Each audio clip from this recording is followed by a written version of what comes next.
Wish you happy Holi.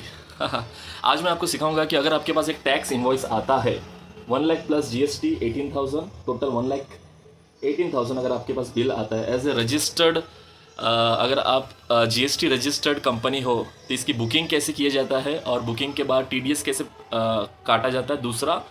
और तीसरा होता है कि पेमेंट की एंट्रीज, और चौथा होता है कि टीडीएस पेमेंट की एंट्रीज कैसे किए जाते हैं। The first is the booking entry.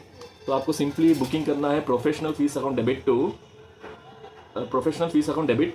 उसके बाद आपको टैक्स की बुकिंग करना है 18%। सेकेंड फीस जहाँ से जो आपका सीए फॉर्म है जिनसे आप प्रोफेशनल फीस रेंडर्ड करते हो 1,18,000।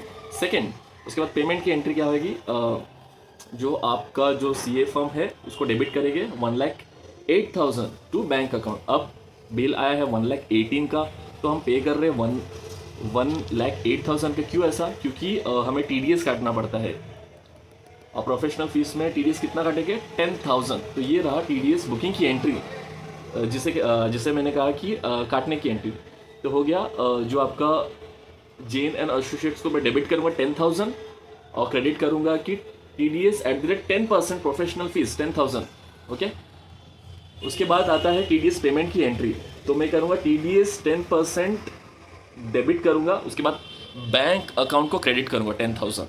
तो ये फर्स्ट हो गया आपका बुकिंग एंट्री, सेकंड हो गया आपका पेमेंट की एंट्री, उसके बाद टीडीएस बुकिंग और टीडीएस पेमेंट की एंट्री।